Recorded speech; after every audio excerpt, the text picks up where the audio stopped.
Bonjour à tous, j'espère que vous allez bien. Je ne parle pas trop fort parce que je suis dans un jardin public et je ne veux pas monopoliser le silence. Ouh, il y a déjà des voitures derrière moi, mais bref. Donc en fait, où est-ce que je suis? J'ai été chez l'orthodontiste et vous allez voir, ils ont mis des crochets partout, donc c'est vraiment pas facile de parler. En plus, mes lèvres restent comme ça accrochées partout. Mais bon, j'ai quand même décidé de faire mon petit programme avec vous. Aujourd'hui, je suis bien émitouflée. Oui, il fait beau. J'allais me mettre sur un banc au soleil, mais en fait, il y a plein de gens, tout le monde a pris les bancs au soleil. Mais donc, je suis dans un jardin, le jardin botanique de l'université de Leuven, parce que c'est là que je vais chez l'orthodontiste. Et donc, c'est un jardin merveilleux. Il y a toutes sortes de plantes. Et peut-être à la fin de cette vidéo, je vais vite encore filmer un tout petit peu pour ceux qui veulent voir où je suis, parce que la vue est vraiment époustouflante, des belles plantes, une petite serre, un peu genre Harry Potter, etc. Donc vraiment très joli. D'accord. Alors je ne vais pas dire énormément sur le programme, vous le savez, ces derniers temps, j'explique certaines choses, mais il y a quand même une chose que je dois vous dire, enfin même deux choses. C'est que je pense que les gens qui m'ont écrit avaient raison, parce que donc l'orthographe, la dictée pour Max devient un peu trop compliquée et on a vu, il n'y a plus tellement de jeunes qui écrivent avec moi, donc j'ai absolument trouvé des textes plus faciles, hein. J'avais pris le CESS de 6e secondaire, mais donc on va faciliter un tout petit peu, je vais prendre un livre ou un texte qui est plus facile, ça c'est la première chose. La deuxième chose, c'est que je pense que, donc j'avais promis qu'avec les lectures des petites histoires des Yépéens, que j'avais promis de commencer par la lecture et puis l'explication. Et à mon avis, je l'ai oublié la semaine passée. Je ne sais plus. Voilà, ça c'est les deux choses que je voulais dire. Mais de quoi j'aimerais parler aujourd'hui? C'est évidemment de nouveau de l'enseignement. Vous le savez, hein, ça c'est mon truc. Et en fait, j'avais déjà parlé de deux garçons qui s'appellent Jack et Kobe. Et Jack et Kobe n'ont pas réussi à l'école. Et donc, j'essaye de les suivre un petit peu parce qu'en fait, ils ont décidé d'essayer de passer l'examen du jury central. Ils font ça par une plateforme en ligne. Et donc, je veux suivre ça un tout petit peu, surtout si d'autres personnes sont intéressées, ou se renseigner, combien ça coûte, etc. Donc, je vais essayer de vous présenter ça un tout petit peu. Maintenant, je sais qu'ils doivent surtout travailler mathématiques parce qu'ils n'ont pas eu beaucoup d'heures de mathématiques à l'école. Donc, ça, c'est quelque chose qu'ils doivent travailler. Ils ont aussi demandé on appelle ça des dispenses, mais ils n'ont pas encore de nouvelles. À mon avis, c'est peut-être dans un mois, je ne sais pas exactement. Mais donc, je vous expliquerai ça dans une vidéo. Mais pourquoi je veux parler de Jack et Kobe? Parce que j'ai quand même l'impression qu'il y a énormément d'injustice dans l'enseignement. Et je sais que ici, c'est un peu une patate chaude, hein, c'est un peu difficile d'en parler. Et donc, je commence par dire que... je commence par dire autre chose. Donc, en fait, depuis quelques années, je m'intéresse à l'enseignement. Donc, j'ai des rendez-vous avec des directeurs, avec des professeurs, avec des pédagogues. Et donc, j'essaye de me renseigner parce que c'est un monde très complexe. Déjà, donc, je ne sais pas si vous le savez, si vous habitez en Belgique, peut-être, mais si vous n'habitez pas en Belgique, pardon. Donc, vous avez en fait quatre réseaux. Donc, on a les catholiques qui s'appellent CEGEC. On a le réseau officiel, c'est la WBE ou la WBE, si vous voulez. On a les régions, les communes et régions, et ça, je pense, c'est le CP11. Et on a des écoles qui n'ont pas envie de suivre une philosophie ou une façon bien précise, mais qui ont envie d'avoir leur propre philosophie. Et ça s'appelle la FELSI, la Fédération des écoles. En fait, je ne sais même plus de quoi c'est l'abréviation. Et donc, moi, quand j'ai demandé d'ouvrir une école, j'ai demandé, ou je voulais être dans le réseau de la FELSI, cette fédération. Donc, ce sont des écoles, souvent ce sont des écoles qui ont une pédagogie comme de Crowley ou comment s'appelle encore les autres là, les écoles Steiner, etc. Et donc, moi, j'avais fait la demande. Et donc, c'est un monde très, très, très complexe. Alors, pourquoi je vous raconte ça? En fait, c'est un peu hors contexte, mais je pense simplement à ça que, en fait, l'enseignement en Belgique est tellement complexe et cette complexité contribue aussi à la non-transparence. Et moi, je pense quelque part que Jack et Kobe ont un peu été victimes de cette non-transparence, du fait qu'il y a beaucoup d'éléments qu'on ne peut pas vérifier et qu'ils ont vraiment l'impression d'avoir été traités de façon injuste. Bon, moi, j'ai essayé de regarder un peu leur dossier. Moi, j'ai aussi l'impression que c'était le cas, mais c'est très, très difficile de juger de loin. Mais je sais donc qu'il y a énormément de jeunes qui se sentent complètement délaissés par ce système. Et je comprends ça parce que même moi, qui suis quand même, je suis une adulte, j'ai fait des études, donc j'ai quand même un peu l'habitude de trouver, de chercher des informations. Et ce n'est pas facile du tout.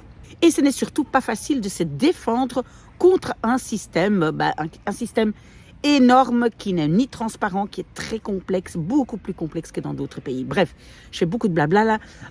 Tout ça pour vous dire que je dois absolument soutenir Jack et Kobe parce qu'en fait, ils sont complètement démotivés. S'il y a une chose que moi, je ne supporte pas, ce sont des jeunes démotivés. Donc ça, je vais commencer comme un nouveau podcast. À mon avis, je ne vais pas poster chaque semaine. Je n'ai pas de leurs nouvelles. Ce n'est que le début. C'est simplement pour ceux qui veulent aussi faire le jury central. Et vous le savez comment je fonctionne. Quand je poste des vidéos, c'est comme le Sailor. Il y a plein d'autres gens qui donnent des commentaires. Et petit à petit, comme ça, on trouve notre chemin dans ce labyrinthe de l'enseignement. Et c'est quand même aussi en discutant avec Jack et Kobe et en réfléchissant à leur cas que je me dis, mais on a vraiment besoin d'un autre style d'enseignement. Je pense que l'enseignement qu'on a connu jusqu'à présent est révolu. Moi, je suis d'avis qu'on a complètement changé l'enseignement et en plus, on a besoin de beaucoup plus de travail en autonomie de la part des élèves. On le fait dans beaucoup de pays, par exemple le Canada, d'autres pays. On le fait dans beaucoup de pays, cette autonomie. Et je pense aussi qu'on n'a pas de choix parce que je ne sais pas si vous avez vu la pénurie des enseignants. Il n'y a pas d'enseignants, il n'y a personne qui veut faire ce job, les gens arrêtent. Voilà, donc je pense qu'on doit vraiment aller vers un autre système d'enseignement où c'est le jeune qui prend son apprentissage en main. Et donc, après ma discussion avec Jack et Kobe, je me dis, mais je vais reprendre mon dossier en main, donc le dossier pour créer une école, ma demande. Et donc, voilà, je vous l'ai déjà dit souvent et vous allez dire, mais vous répétez. Mais oui, je me répète. Mais donc, en fait, j'ai fait ma première demande le 28 novembre 2021 à la Direction générale de l'enseignement obligatoire. Ces gens-là, ils m'ont répondu. On a même eu un Teams ensemble. Ils m'ont répondu. Et donc, ils ont dit qu'eux, en fait, ils ont donné un avis défavorable pour deux raisons principales, que mon ASBL était pas suffisamment développé et deuxièmement parce qu'en fait apparemment on fait une restructuration de l'enseignement technique non pas en Wallonie, dans les écoles francophones en Belgique et que c'est pour ça qu'ils veulent d'abord faire cette réforme avant de ouvrir d'autres écoles. Entre-temps, j'ai aussi envoyé un message au nouveau gouvernement. Ça, j'ai fait le mois d'août. C'est vrai, on n'est que le mois d'octobre, mais quand même, je n'ai reçu même pas une réponse automatique. Vous voyez, une réponse, par exemple, merci beaucoup pour votre message. Pour l'instant, nous sommes dans l'impossibilité de vous répondre. Mais donc, même ça, je n'ai pas eu. Et donc, je suis vraiment énervée parce que moi, je paye beaucoup de taxes, je paye beaucoup d'impôts et voilà, je n'ai pas de réponse, je ne sais pas où ils sont nos politiciens. On va encore donner un peu plus de temps au nouveau gouvernement et voir s'ils vont quand même répondre, mais voilà. Donc, je n'ai pas de réponse. Et qu'est-ce que j'avais demandé à la nouvelle ministre de l'Enseignement? J'avais demandé un petit rendez-vous de 5 à 10 minutes éventuellement en ligne, mais je n'ai pas de réponse. Entre-temps, j'ai eu des nouvelles de quelqu'un qui connaît quelqu'un qui travaille pour la FELSI. Enfin, je ne connais pas les détails, mais en tout cas, ces personnes ont dit qu'il y a 2 nouvelles écoles qui vont s'ouvrir à Bruxelles bientôt. Et donc, pour l'instant, donc, les écoles techniques de qualification font l'objet d'un moratoire. Donc, ça veut dire qu'on ne va plus ouvrir de nouvelles écoles.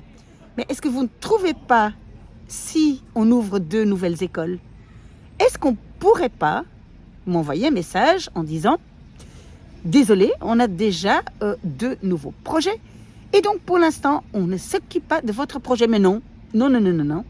Rien du tout, rien. Et donc voilà ma frustration. Ma frustration n'est pas de ne pas avoir d'école, mais de ne pas avoir de réponse. Alors il y a quelqu'un qui m'a dit aussi, oui, mais vous devez plutôt faire de la remédiation. Donc peut-être ouvrir une école, ou comme j'avais déjà dit, une sorte de café où tout le monde peut venir pour étudier, pour travailler et prendre un café. Vous le savez, j'adore le café. Mais ce n'est pas mon but. Pourquoi? Parce que les jeunes passent déjà 8 heures par jour sur les bancs de l'école et ils ne doivent pas encore passer plus de temps à faire du travail. Non. Moi, je suis absolument contre. Ils doivent faire du sport, ils doivent faire de la musique, ils doivent rencontrer leurs amis, ils ne doivent pas passer leur vie sur les bancs de l'école. Voilà, donc moi, je ne veux pas du tout faire de la remédiation, même si, évidemment, il y a beaucoup de gens qui utilisent ma chaîne YouTube pour faire de la remédiation, mais ce n'est pas le but. Mon but, c'est d'être efficace pendant les heures de l'école. Et donc, écoutez, on verra bien. J'ai pensé à cette phrase de Schopenhauer. Je ne sais pas si vous connaissez le philosophe allemand Schopenhauer, qui a dit... Mais bon, c'est un pessimiste et moi, je ne suis pas du tout pessimiste, mais il y a quand même un peu de vérité dans ce qu'il disait. Donc, il disait que notre vie oscille entre la souffrance et l'ennui. Et ça veut dire quoi? C'est que, ou bien moi, je suis dans la souffrance de ne pas avoir mon école. Et puis, une fois qu'on a atteint ce qu'on voulait, par exemple une école, à ce moment-là, c'est l'ennui parce qu'on a atteint notre but. Et là, voilà, même si moi, je pense que je ne m'ennuierais pas si j'avais une école. Mais voilà, moi, je ne suis pas une pessimiste, je suis une optimiste. Je vais arrêter maintenant ce petit papotage. Je vais encore dire un mot en néerlandais. Ik wil toch nog even in het Nederlands spreken. Ja, ik ben dus naar de orthodontist geweest. Ik heb zo een heel stel in mijn mond.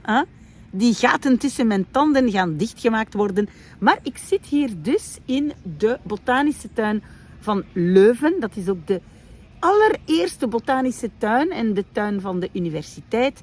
Een prachtige tuin met heel veel planten. Een kleine serre, een beetje stijl Harry Potter. Op het einde van deze video ga ik jullie een beetje van de tuin laten zien. Je moet daar niet naar kijken als je geen tijd meer hebt. Maar als je geïnteresseerd bent, laat ik jullie even die tuin zien, die prachtige tuin. Nu, ik ga vanavond niet naar Simon. Ik ben dus naar de orthodontist geweest. Ik ga niet meer naar Brussel. Ik ga nog thuis een beetje werken. Ik ga niet naar Simon vandaag. Ik denk dat ik hem in het weekend zal zien. Maar wat ik kan zeggen is dat Simon heeft alleen maar groene punten. En wat zijn groene punten? In Smart School is dat groen. En dat wil dus zeggen dat hij heel positieve resultaten heeft. En ik vind dat echt heel leuk. Als jullie ook in het 5e zitten of in een ander jaar, laat even weten hoe het met jullie gaat. Jongens, de zon komt erdoor. Er is een straaltje zon. Ik heb geen bankje gevonden in de zon, want natuurlijk iedereen wil 's middags of na de middag in de zon zitten. Maar ik ga toch wel even filmen wat ik hier zie in deze tuin. Hopelijk zijn jullie erbij dit weekend en volgende week. We gaan verder met ons Frans boek. Fijn dat jullie blijven meelezen. En ik ga nu wel een koffietje halen ergens. En even de botanische tuin filmen. Tot binnenkort. Dag.